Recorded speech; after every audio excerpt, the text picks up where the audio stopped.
Listening Section 1. You will hear a conversation between a potential student at Clevedon College and a representative in the Information Centre. Look at questions 1 to 4.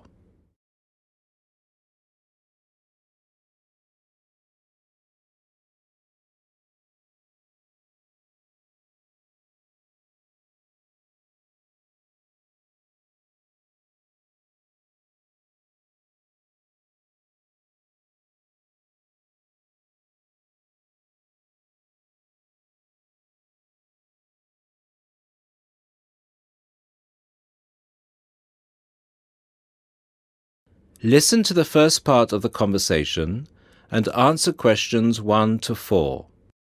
Good morning, Clevedon College. Can I help you? Yes, please. I'd like some information about evening courses this term. Okay. Which subjects are you interested in? 2 subjects, actually. Languages and computer skills. Okay. What languages are you interested in? Actually, I'm not sure. I have to fulfill a language requirement for school, but I haven't really decided what language to study. How many language courses do you run each week? We have 2 every night, from Monday to Friday. I'm sorry, but would you mind going through the schedule for me? Which language on which days? Not at all. Monday to Wednesday are modern European languages, French, Spanish, German, Dutch and Polish. Thursday night, we offer ancient languages, Latin and ancient Greek. And on Friday, we finish off with the Asian languages of Hindi and Bengali. Monday to Wednesday, modern European. Thursday, ancient languages. And Friday, Asian. Can you spell Bengali, please? Yes, it's Bengali. Great. And how much do the courses cost? Each course costs £25 per person per term. But if you want to do 2 language courses, there's a 10% discount, but only if you book for 2 terms. So the 10% discount is if I take 2 courses for 2 terms. Is that right? Right. Listen to the second part of the conversation and answer questions 5 to 10.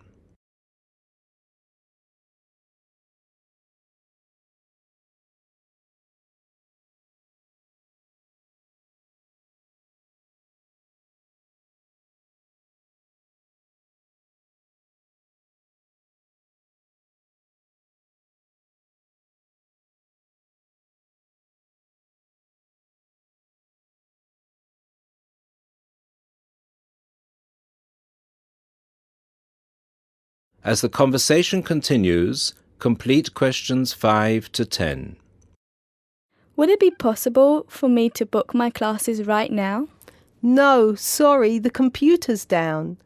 What I suggest you do is call extension 9694. Oh, no, sorry, 6994 after 6 p.m. and ask for Mrs. Johnson. I'm sorry, I didn't get that.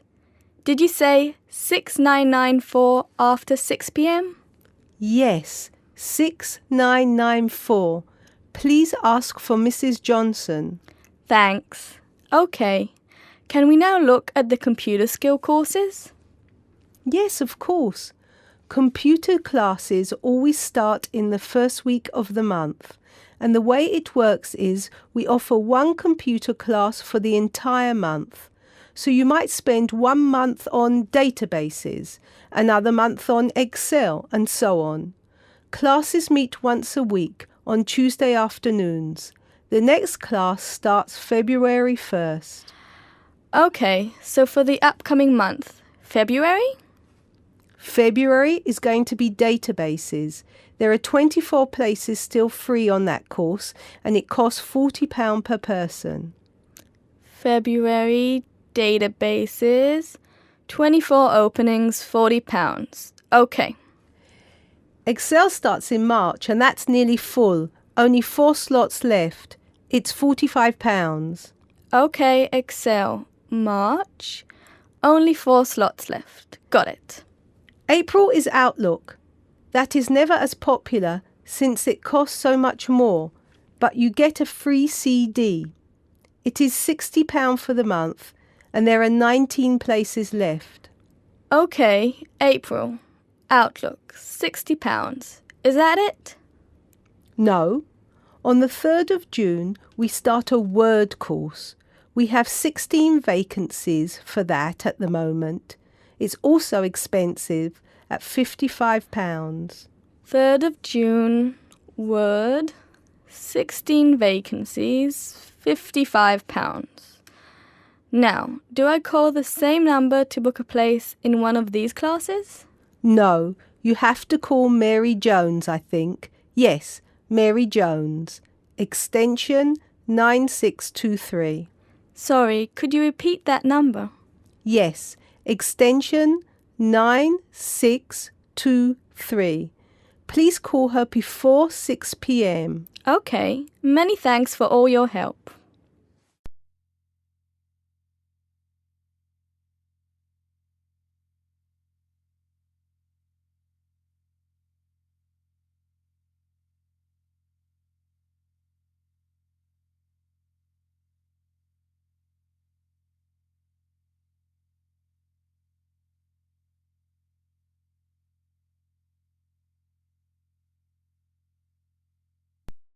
Listening Section 2. You will hear the principal of a university welcoming his students. Look at questions 11 to 17.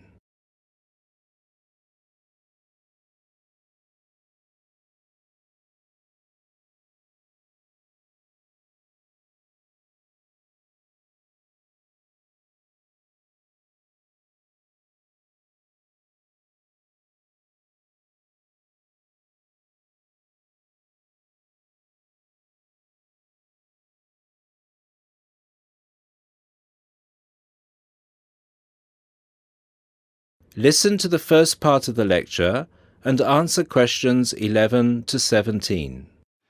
Good afternoon, ladies and gentlemen. I'm Dr. Donovan, the principal of Don Levy University, and I would like to welcome you to the Dinglewood campus, which is one of the 3 campuses belonging to this university.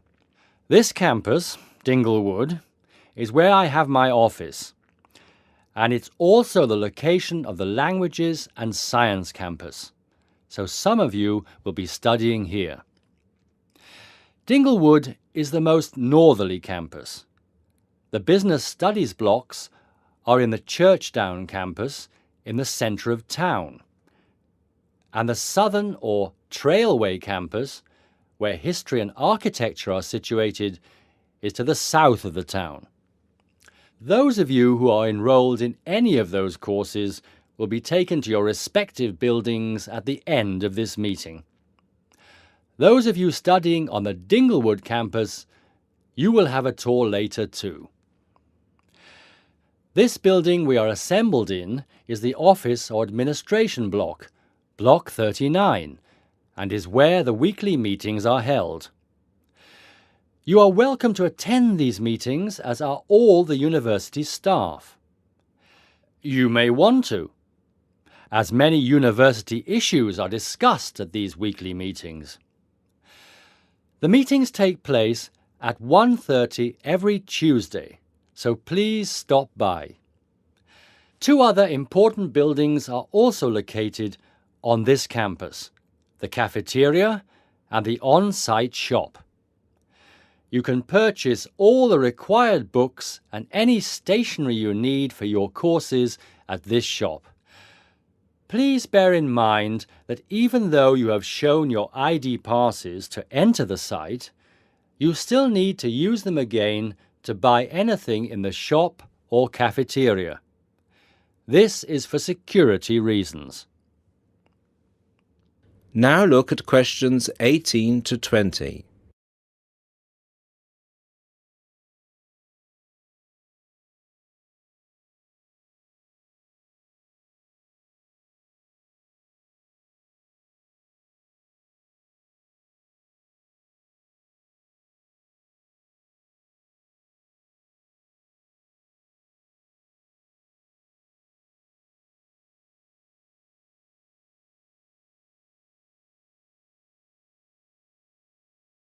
As the lecture continues, answer questions 18 to 20.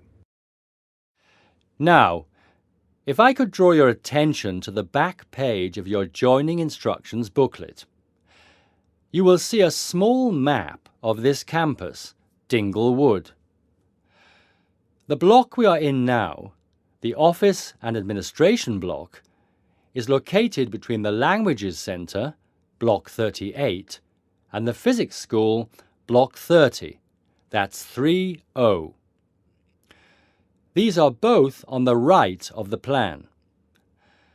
The cafeteria, which is open from 7 a.m. to 9:30 p.m., is on the left of the plan. It is between the Chemistry block, number 35, and the University shop, Block 33. At the University shop, you can get all you will need in terms of course materials.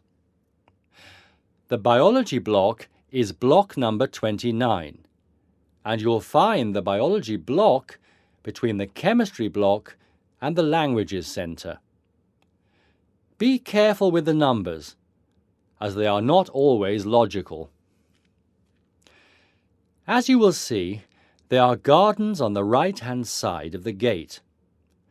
These are being extended over the next 2 months, and a memorial fountain is being installed in the middle of the campus.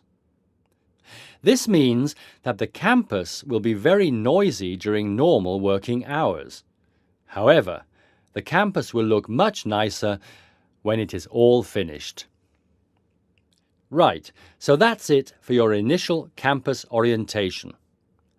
At this point, could the language students all follow me, please? And the rest of you, please assemble under the banners which show your main topic of study, and you will be directed to the other campuses.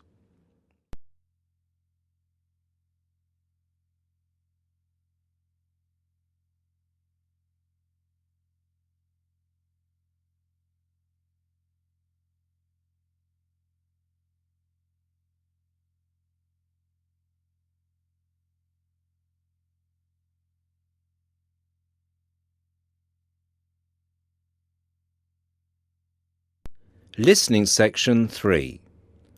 You will hear a conversation between two people who are about to share a project at work. Look at questions 21 to 30.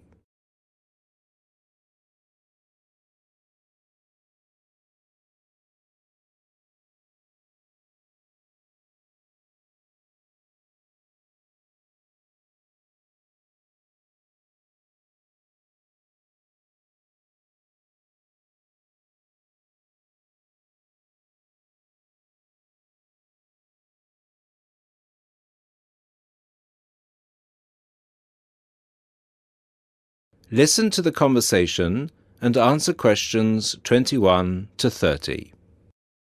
Hi Bill, how are you? I'm okay now, Sarah, but I was so ill last week. Oh dear, what was the problem? Did you eat that dodgy fish in the canteen? No. At first, I thought it was a cold, but then my head started hurting and my eyes started to go blurry. Oh, I'm so sorry. That sounds serious. Yeah, it's okay actually. I went to the doctor and he diagnosed me with a migraine. He gave me some medicine and I'm starting to feel much better. Oh, I'm glad to hear that. Well, I'm also glad you're in today because we have to work on a new project together. Oh, are we in the same section? No, it's just us. No one else. Mr. Donaldson put us down as B team because we live near each other. That could be fun. What do we have to do? Well, the project is partly internet research, then checking reference books for information to prepare a survey, which we have to use with people we know. Great! What's the topic? It's to do with shopping over the last 10 years. We have to find out how customers have changed their behaviour. Okay, so what's the first step? I think the first thing to do is to check the list of references he gave me. But my computer is in for repair, so if I check in the reference library, would you be willing to look up some references online? Once we're done with the reference checks, we can write the questions together. That's fine. I'll do the internet research. So, what sort of shopping are we looking at? Only food or goods or clothes shopping? We have to find people who are willing to tell us about personal things, like deodorants, cosmetics, soap, or vitamin creams. The other groups are doing food, electrical goods and clothes. That won't be so easy, Sarah. People might think those things are a bit private. Yes, I thought about that. I'll ask the women and you can ask the men. That should work okay. Well, if you think so. Give me the list of references then. Sorry, I left them in my other bag at Joseph's house. I'll get them for you tomorrow. OK. Well then, this afternoon, I think I'll catch up on the notes from last week. Can you help me, or are you busy? I've made you a copy of my notes already to save you time. Here you are. Wow, thanks, Sarah. That's so thoughtful. Well, since there's nothing for us to do right now, shall we go for lunch? Well, actually, I'll have to catch you later. I have to go to a meeting this afternoon. Can I phone you tonight to arrange when to meet? No, sorry. I have a date. Can we meet in the laboratory for the first class tomorrow? I'm not sure because I have to go to the library to collect some books. What about meeting there at lunchtime? Do you mean in the lab? Yes. OK. See you in the laboratory tomorrow at noon then. Sounds like we have a lot of work to do.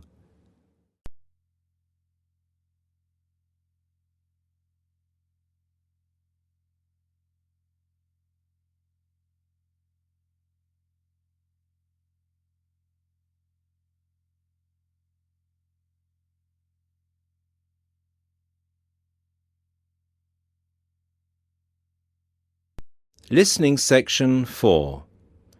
You will hear someone talking about art. Look at questions 31 to 35.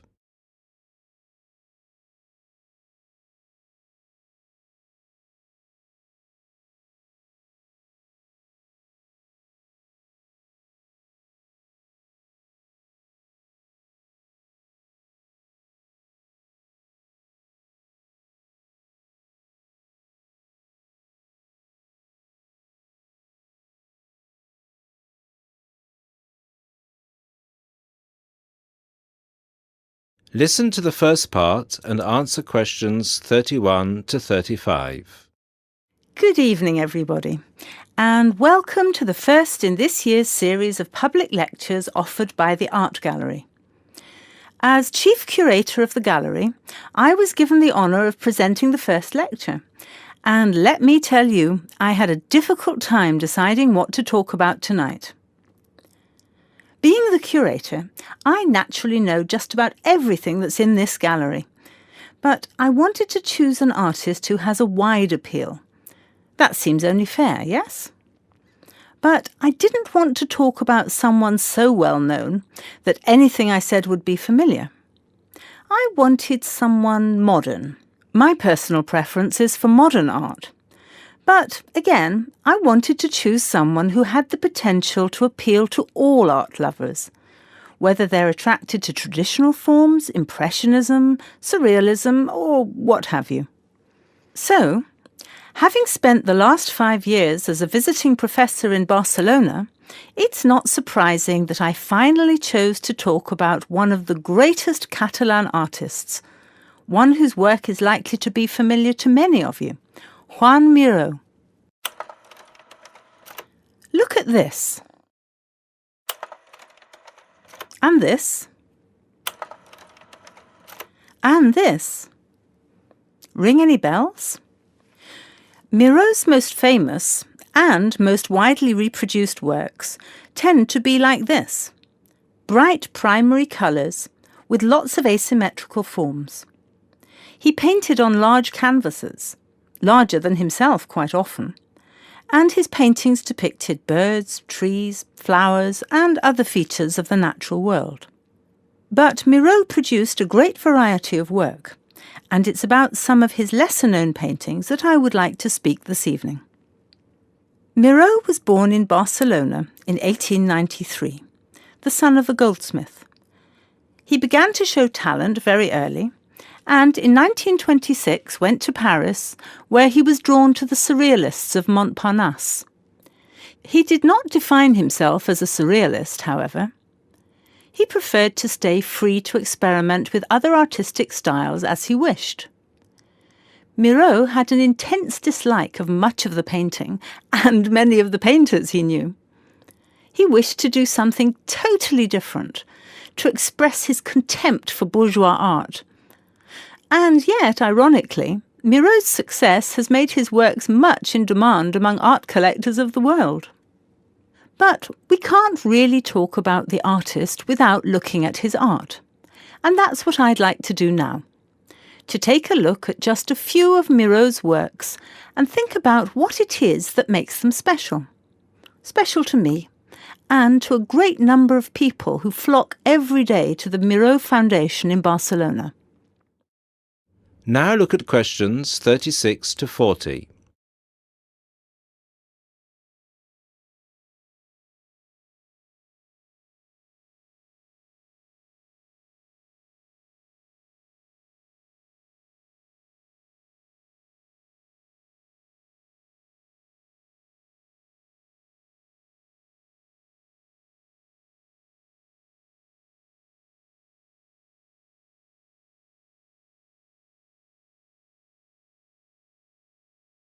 As the lecture continues, answer questions 36 to 40.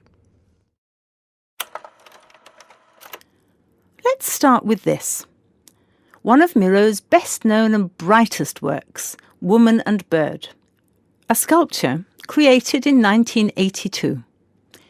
It is on display in a park in Barcelona, often known as the Juan Miró Park. A huge sculpture, towering up into the sky. It reflects Miro's eternal interest in these themes, as well as his more technical interest in materials. This sculpture is covered in mosaic, which gives it a naive and cheerful appearance. It is interesting that this sculpture was completed in 1982, just a year before Miro's death. I think it shows that, towards the end, he was feeling as playful as a young man. And I think he wanted to share this playfulness in a park on such a big, very public scale. And now, another representation of a woman, this time just called Woman. This was painted in 1976, a late work for Miro, and is a work we often see reproduced or on sale as postcards or posters in gallery shops around the world. So why is it so popular? I think the use of colour has something to do with it. People respond to these rounded shapes filled with primary colours, especially on a large canvas like this. Also, the fact that, while it is rather surreal, it is still possible to recognise the form of a woman and to see it as a sympathetic representation. It's a bold, bright painting, and I think that it awakens a reaction in many of us. And finally, something quite different, though still a woman. A harsh, even violent work that was completed in 1939, at a time when Miro was greatly influenced by events of the Civil War in Spain.